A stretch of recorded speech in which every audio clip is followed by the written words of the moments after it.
Pawel from Demoboost. His team is building a product demo software for revenue teams to create buyer-friendly sales process. Let's hear his thoughts about how to effectively acquire customers and the importance of a demo. Absolutely, it's a big topic. Thanks, Ryan. But we'll try to squeeze it in into 10 minutes because ultimately, yes, of course, we're a little bit biased here at Demoboost, but we think from what we see in the market, demos matter more and more for the buyers, who's the most important persona for your business. And I'm happy to kind of tell you a little bit why we see this is happening, what kind of challenges there are, what kind of solutions you can look at to help with this.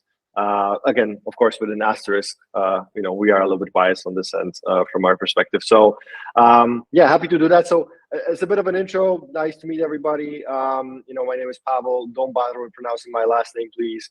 The reason why we started Demoboost is because me and the team, we used to do SaaS demos and sell software for a number of years.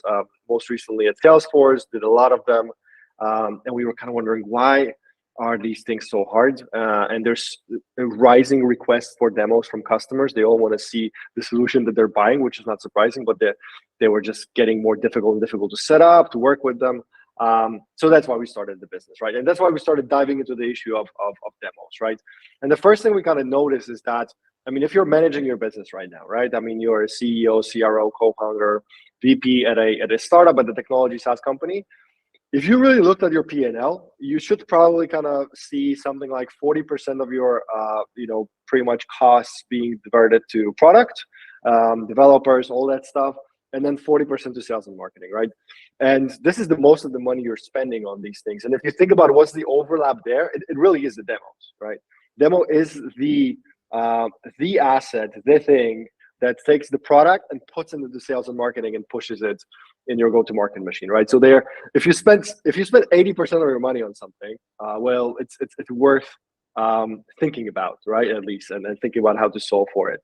So that's kind of why we thought that this is a very relevant problem to solve for, and also why you see a space for pre-sales, which is like demo specialists and solution engineering, kind of always growing. There's great communities like Pre-Sales Collective growing over the course of past 2-3 years because of this kind of complexity and the importance of demos rising, right?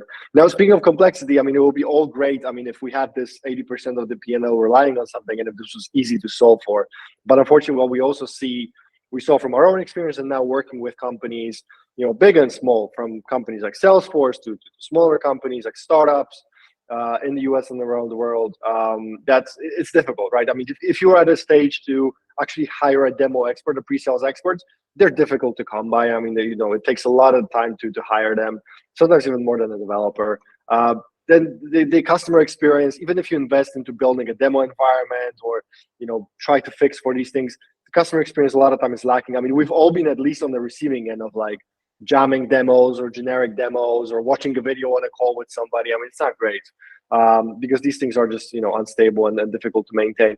Again, thinking as somebody who's managing your business, if you're at an early stage as a startup, you might be just really thinking about, hey, do I need my developers to work on new features or to maintain a demo environment as a separate environment for showing something, right? The answer, probably is very clear. I want them to work on new features. We have the same thing at Demoboost, right?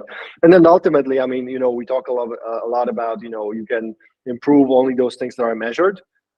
There's actually no mechanisms in place right now to measure demos and their impact on the business. So that's why we also started doing what we do at Demoboost. But also why there's a growing number of solutions. That's also I'll throw out there that's relevant for you.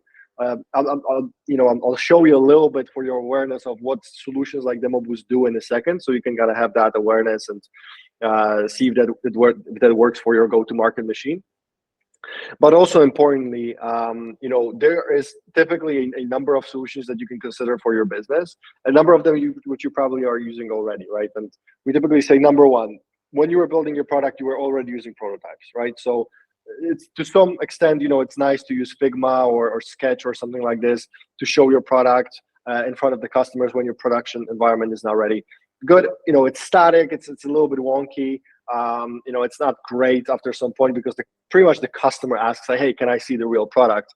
And I'm not even talking about their request to touch the real product, right? But hey, you can use the prototype to some extent. Second bucket for sure you can consider is video solutions. I mean, Loom, Vidyard, things of that nature. Great, very cheap, sometimes even free solutions to record quick videos, showcase what your solution is doing. Again, they can really work well with a situation where if somebody asks you, hey, can I see what your product is doing? Well, clearly the video answers this. Again, it's a little bit limited then to answer a question, hey, can I actually see it live on a call how it works, or can I actually even touch it? We can't solve for this with a video. Still, video is a really good option for all these things. Third solution, which is very advanced, like on the very far end of the spectrum, is having your own demo environment, right? So you can set it up, you can maybe have an ability to customize it. It's like separate organic, you can pretty much set up different profiles in your production that can work as well. Then it's just maybe a little bit more work on the dev side, and it's not as flexible, or maybe you're sharing an environment across different reps. So people edit something to show to a customer, and then somebody comes in and edits their changes back. Never a good thing. And then somewhere also, like, there's this new category of solutions, which is kind of like where we come into play. Why we started as Demoboost. It's something, if you think about an spectrum, let's say if you have a prototype like Figma on one end of the spectrum, or a PowerPoint presentation with screenshots, and you have a fully live environment on the other hand, then there's solution like ours, which is kind of like a little bit in the middle, like 80% there to the live environment. Things that look like the real environment, they feel like it. You can certainly show it live, and the customer wouldn't know it's not a live environment. But also they have the stability, pretty much of a presentation, and the ability to personalize and customize it as easy as a PowerPoint, right? So that's something to also be aware of, because ultimately, they can save you time and resources while also delivering a nice experience to the customer, so they can see and also touch the environment. So here's a bit of a just intro into the overall demo solutions. And something that you can use. I mean, happy to connect with you directly to speak about different experiences that our customers have with different ways of using content. And also a lot of our customers are using different content at the same time. They use Demoboost and videos and prototypes, right? So there's really different things for different use cases, right? But just so you're aware of, like, at least on our end, I mean, I'm an expert on what we do here, so I can give you this overview of what solutions like ours do. It's really very straightforward. It really delivers, I think, on 3 promises we always say, and this is something you should seek for from overall your demo program. A, should be easy to use, and make sure that everybody runs a demo, right? It's not great if only your CTO can run a demo, right? So it should be really, we say, hey, from a CEO to an intern, or whoever, everybody should run a perfect demo in your SaaS business, right? I mean, you're selling your product, everybody should know how to show it, right? So that's number one thing that we try to solve for. Secondly, make it easy to use and like personalize. I mean, personalization is the name of the game. And these days, and you really can wow a buyer. And sometimes it's even an expectation for a customer not to see a generic demo, but something that's customized for them. So make it easy, right? For people. And then third, track, right? Track and know what's working. Without that, I mean, there's no way for you to improve, right? So that's really what we're trying to solve for also with our technology, right? And really easy. I mean, I'll just show you a quick overview. Imagine, this is a demo that you have in a solution like Demoboost. You can run it live, but then, actually you can personalize it beforehand. And I'm showing like an example of SAP solution. And you can see, it's different than a video. It's different than a PowerPoint because it actually takes the actual code of your solution. It kind of like takes the application and parses it out into individual screens. And then it's nice and interactive, but also it's easy to edit, right? Like I said, everybody could use it, not just developers, right? So I don't want, 980 days here. I want, 7 days here, right? I don't want chocolate, but I want candy, right? Because everybody loves candy. I can actually replace my content here. I can change the logo right here. You get the point. It's very easy to use from that perspective for me to personalize it to achieve that second step. And then secondly, going back to the first thing, like how can this help me run a perfect demo every time? If I'm, just joined your startup, I can just present this demo. And let's say I'm going to present it to Henry from Hershey.com, and this is going to be our first demo.